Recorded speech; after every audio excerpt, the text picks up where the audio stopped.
Welcome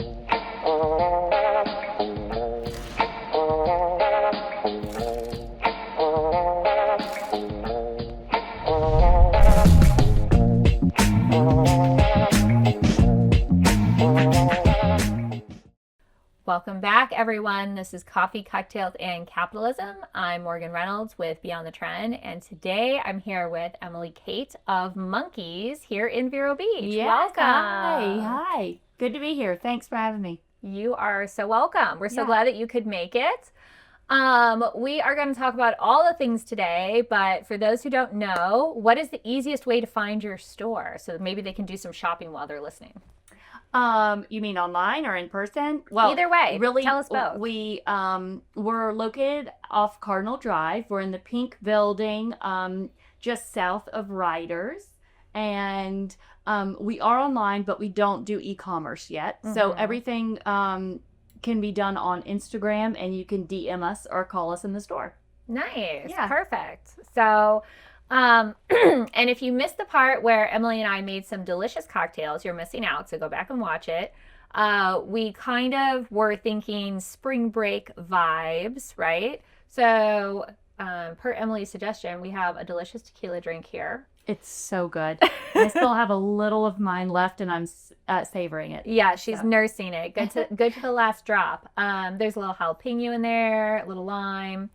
All the good things. Yeah. So go back and watch the video, and with kind of spring vacation and resorts and breaks and things in mind, do you want to tell us a little bit about what you're wearing before we kind of dive in? Oh, sure.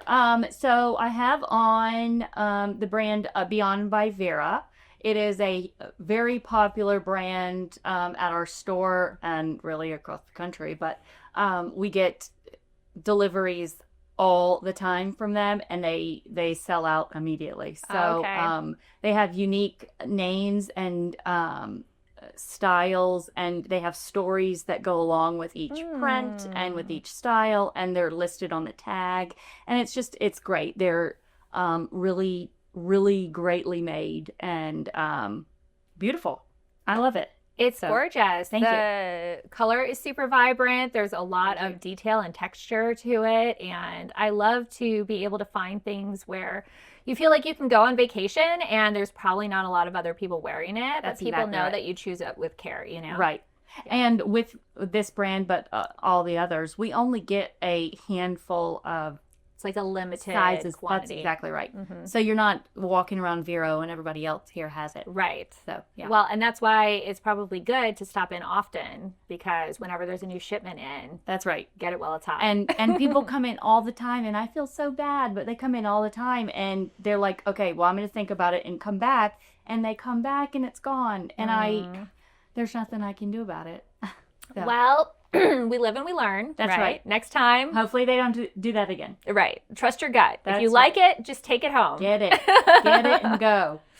All right. So speaking of home, Emily. Yeah. Part of this podcast is we kind of love to hear how entrepreneurs and business professionals get to where they are now in life. So if we dial it back a little bit to the beginning, where were you born and raised? I was born in Lakeland, Florida. Okay. So I am a native of Florida. Right up the road. Yes. But we moved to Boca when I was 6 months old. Mm-hmm. And I lived there until I was 10, and we moved to Georgia. Okay. So that's why I moved to Georgia so young, so I still have that like southern draw a little bit in my accent, but I am from a native Floridian. Yes. Yeah. What brought you all to Georgia? So my dad worked with Public supermarkets, and they were opening up a new distribution plant up there in Lawrenceville, Georgia, off 316. And yeah, we moved up there for his job. Nice. So, yeah, it was great. And do you have siblings? I have a half brother from my dad's first marriage. Mm-hmm. But I was raised as an only child. Nice. So yeah. Yeah. Are you pretty close with both your parents still? Yeah, I am. My parents got divorced when I was 13, and but yeah, I'm very close. My dad lives in Lakeland, Florida, and so he's just up the road. Came back where it all started. My mom, actually, although she said she was never moving to Vero, I'm not going to move to Vero and leave my friends in Georgia. She moved down in March. Congratulations. So, yeah. You Of 2024. nice. I keep forgetting we're in 2026. I know. It's crazy. Time flies the older you get, right? But that's great that, they're both pretty close in driving distance. Yeah, it's wonderful. And your mom comes and helps out sometimes? Oh, yeah. She's at the store now. She's there with Melissa, and they're having a ball, and people come in and ask for her. It's really great. That's awesome. I met her only briefly, but she seems really great. She was in education for like 30 years. Okay. And she says all the time, I should have been in sales. Because she picks things out and she styles people, and people love it. That's amazing. Yeah, it's great. Well, that's probably a little bit where you get it from then. Maybe. Yeah. Probably. Where else would I get it? Yeah. So you were in Georgia. Yes. And then did you go to college after high school? Did you work retail in high school? What was happening in Georgia? So I went to high school. I started modeling. I got my first modeling contract when I was 13. That makes a lot of sense. I should have guessed that. Yeah. Well, my bad. And well, that's how the fashion and styling and clothes and that's how the love of all of that kind of evolved. Was through modeling. And I did that. I did not go to, I did a community college for like 6 months, and then I got modeling contracts, and they just got busier. I got busier and busier. And I mean, I've gotten to see the world with that. That's so cool. Yeah, it was really cool. So what age were you when you started? So I was 13 when I saw my first, but it was a few and far between, because my mom had to take me back and forth, and she's working full time. So, but then I started full time when I was 18. Okay. And I got some local contracts, and then I was going overseas, and I would live in Brazil and Japan and London for 2 to 3 months at a time on a contract, a modeling contract. That is amazing. I'm jealous. It was really cool. Was there a particular niche in terms of designers or styles, or just anything and everything? Yeah, anything. I mean, you would go out for castings for hair, nails, clothes, runway. I mean, anything. And obviously, especially in the European markets, I was definitely more commercial. So the whole smiling and a little less editorial stuff. But yeah, at that age, getting to experience so many different cultures and people and cuisines, it was just eye-opening, and it really broadened my horizons very quickly.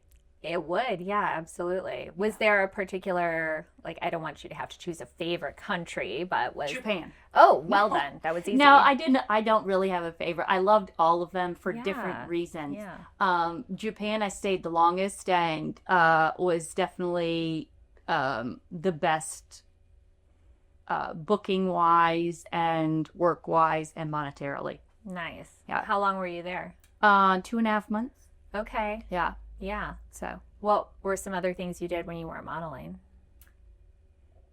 During, in Japan, what else were you did you pick up any hobbies? Did you just go see all the sites? There was no time. I mean, you were always on castings. Working. You got maybe one day off a week. I was there when they had the big cherry blossom festival. So that was amazing. You're basically put up in a model home, and you are going on castings all the time. I mean, there wasn't much downtime. Got it. There was, however, enough downtime that I found an Outback steakhouse. You did not. Yes, I did. Oh my goodness. It was amazing. It was on the blue train. I had to go 30 minutes, but I found it. And back in those days, they had the Queensland salad. It was my favorite salad. Anyway, I would go there once a week. Really? Yeah. Other than that, it was work. A little flavor from home. Yeah. Nice. Yeah, it was. So did you kind of travel with a group of models that you knew, or you just they would send you by yourself and other people by themselves? Correct. Yeah. Yeah. And there would be at times some other models with the same agency as me. So, but you were always with a group of models. You were never just out there on your own. Right. You were in a model apartment. Right. All right. So you're in Japan, and then modeling was good. Did you get exhausted from it? Did you just love it? What happened next? Yeah, well, it is it's a tough industry. I mean, it can take a toll on you real quick. So, it was kind of like a love-hate relationship, and I still did it full time, but when I came home, I would also have my local contracts that I would do. Yeah, just working once you got home too. So Yes. there was not much of a break. But just kind of segueing into back to Monkeys for a minute, I would go up to my grandparents' house every year, twice a year, and there was a Monkeys up there. And this was back in my early 20s. Oh, wow. And so up in Winston-Salem, North Carolina. And they lived just north of there. And we would go in twice a year and I would shop. And anyway, about a year later, there were other Monkeys opening up, one in Georgia, where I was from. And so I would start shopping there. And so I called Monkeys Franchising, and I was so interested. I was probably 23 at the time, and I was interested in opening a Monkeys. And I said, I love, the whole concept, and I love the stores. And I said, I want to open one. And, they were like, well, we love you and you're so cute, but basically you don't have enough money. And I didn't know how much it took. Right. I was making good money as a model, but not enough cash to throw down on a franchise. A business just yet. How much they assume is going to take to open. So, so this has been a long time dream of mine. That's so great. Yeah. And here you are. Yeah. After I turned 40 and I was on a trip in Exuma because my birthday, I wanted to swim with the pigs in Exuma, Bahamas. And well, that's one place you can do it. And so I really wanted to do that. And so we went down there. And while I was on my 40th birthday trip, I called them again. And I said, it's me again. And they remembered who I was. That's amazing. And I said, I think I have enough money and I know where I want to do it. And so here we are. That is so incredible. Yeah. And what a great testament to you can keep asking even if it's no, because maybe one day it will be a yes. That's right. And it was. Yeah. You never give up on your dreams. I know it sounds so cheesy and so cliche, but it's true. I mean, you can't, if it's something that you really are passionate about and want to do, don't give up. Because unfortunately, making dreams happen is difficult. It is. And you're going to get the no's and the challenges. And if something isn't easy, that doesn't mean it's not the right thing for you to do. That's right. And I think maybe modeling set me up for it a little bit because I was turned away every single day. Right. I was rejected every single day for different jobs. How for different did you reasons. deal with that? I don't know if I could do that. Honestly, it is really looking back, I had a different mentality then. I mean, I would just kind of let it roll right off. If it was a job I really wanted, like it hurt for a day or two, but I really just let it roll right off. And you have to have a thick skin. Right. But when you start getting older and you can't eat as many McDonald's or Chick-fil-A meals, I'm like, okay, this is not for me. I'm going to eat what I want and I'll work out, but you're not going to tell me that I have to be this size, So anyway. It had a lifespan, and then it set you up, though, to do something else. And here I am. Yeah. Yes. How much of what you learned about fashion and clothing from modeling do you kind of still carry with you into I thought it was going to be really helpful. And it is when we're talking about maybe on camera or, for a magazine or a print ad. But day to day, it's not as helpful as I thought it was going to be. So, yeah. That's my answer to that.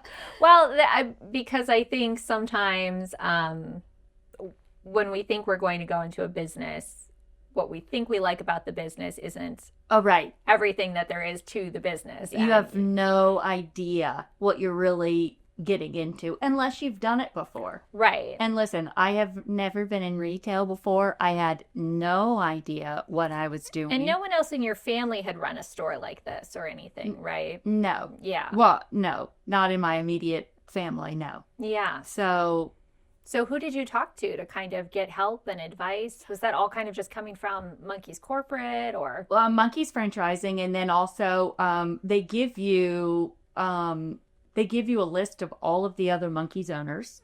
And so I reached out to some of them. Yeah. And Emily at Monkees of Lakewood Ranch, shout out to you, because she was wonderful. I mean, I can't even tell you how valuable she was down near Sarasota. I drove out there last year around New Year's or New Year's Eve, and she sat down with me and really helped me. But that's another thing. You're buying into a franchise, right? And they have people to a team of each category you could ever even think of, and they put it around you and help you. I mean, that's from fantastic. marketing to merchandising to buying to, I mean, the POS system, everything.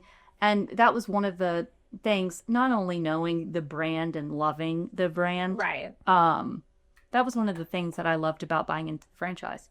Yeah.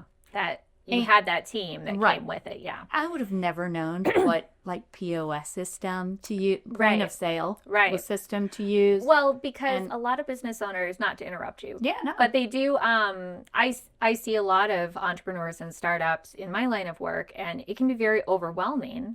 Just there's too many choices, right? You know, and if you've got that one really good salesman, they can lead you down a pathway that then it turns out a year later you're spending a lot of money to have to change over to a different system because it just wasn't a good fit for you. That's right. And in retail, a lot of the brands that I carry, I would have had to be in business and shown a successful track record for a year or two before I could have even met with those brands if I'm a standalone boutique. Right. You know, that makes a lot of sense. So having the Monkee's name and being within the franchise, it's very helpful. They get you through that door immediately.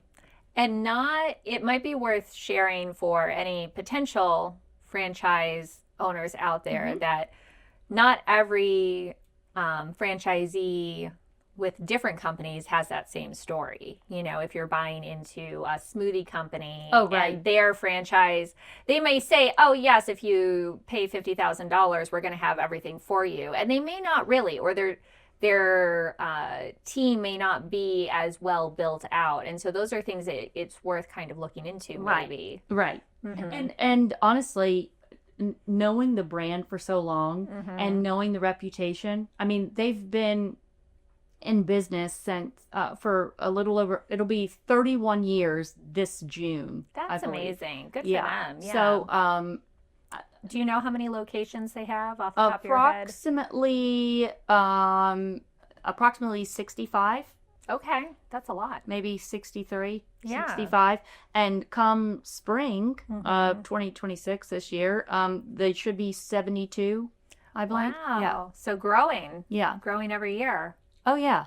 I mean, they're popping up everywhere. That is great. So, and where's the next nearest one? Is it the one in Lakeland Ranch? No, Winter Park. Oh, okay. Yeah, great. Right up the road. So let's talk about some of the fun stuff if we can. Yeah, let's do it. Okay, so what are, tell us about like how you choose what to carry and maybe kind of some of your thought process. And does your store have kind of your own specific point of view? Do you meet with other Florida franchisee owners? Do you guys deliberate? How does it kind of work? No, I curate the store all by myself, which is a hefty task. And sometimes I think, what am I doing? I don't know what I'm doing. But no, it always works out. And I buy specifically for Vero Beach. And I know that we have a lot of snowbirds that come down. So especially in season, I need to know that I'm not just buying for people in Florida and people going on vacation. I'm also buying for people who are headed back up north. Right. In March, April, May. Going back and forth. That's correct. So So it's a little tricky, but I feel like I've found a groove, and I'm not going to give away all my secrets. Well, no, we don't want that. When did you open? When was? Oh my gosh. Okay. This is exciting. Okay, I'm ready. Because I don't know exactly when this is going to air, but January 23rd and 24th of I said January. That is our 1 year anniversary. So we're having a big party. Next week. Yay. And I know, I can't believe it. That's awesome. So yeah. What was maybe some of the harder, more surprising things you had to deal with in your first year? I think, oh gosh, there's so many. There's so many things because you really don't know what you're getting yourself into. Yeah. Especially like I am the owner. I'm the manager. I have an incredible team of people, but in terms of the behind the scenes and the paperwork and the reconciling and the QuickBooks and all that kind of stuff, that's all me. So I didn't realize all of that stuff. Yeah. But the team takes a lot of extra time and energy. Oh, I'm working 24/7. Of course, but, yeah. But for in store, I have the most incredible team, and I'm so grateful. Yeah. No, I've met the squad. Yeah. Yeah. No, they're really my great squad people. plus my mom. Squad plus mom. Yeah. Yeah. That's right. No, that's amazing. She is she there fairly often now? Your mom? She's there today, like I said, but she comes in. I would say once or twice a week on average. She comes in a lot more during season, obviously. And we're just revving up for season to start. Although we started getting busy at like the second part of October, and it's been quite busy. Yeah. Ever since. Well, I think traditionally the Vero season, the snowbirds start coming back in October, but there's some back and forth with Christmas and the holidays and family. And so now everybody's here. There's a lot of fundraising galas that are happening. Right. And we're doing some of those. Are you? Yes. On like Saturday the 24th, Halo's coming. We're going to have some pups in our green space out front, and we're giving 15% of all proceeds back to Halo. Oh my goodness. And we love to do that throughout the year. So we have a lot of little fundraisers coming up. That's great. Yeah. What other organizations do you want to shout out a few? The Hibiscus Children's Village. We love sponsoring and giving 15% of proceeds to them. We do the Indian River Foundation, the hospital foundation. We're doing that on the February 11th. Okay. And we're involved with the Windsor Polo Cup coming up on Valentine's Day. That'll be exciting. So, What are you guys doing with that? We gave $1,500 shopping spree. For the raffle drawing. Fun. Yeah. That's cool. So, and I'm sure I'm missing some, and I haven't written all of this down, but that's okay. Those are the ones that come to mind. Okay. And Hibiscus Children's Center is probably a little bit near and dear to your heart. Yes, it is. So, tell us, you were a foster mom. I was a foster mom. Just incredible. Thank you. In Atlanta for 8 years. Well, that was the span of it. Wow. I did take a little hiatus in the beginning after my first foster son because it was just a lot. Yeah. And then I went on a year-long mission trip. And when I halfway through the mission trip, I said, I know I'm going to open up a foster home for kids when I get back. And so when I got back, I did. And I had 13 foster kids over, the whole span was 8 years. So 13 in 8 years. Wow. And the longest kids stayed with me was 2.5 years. The shortest was about a month. So, yeah.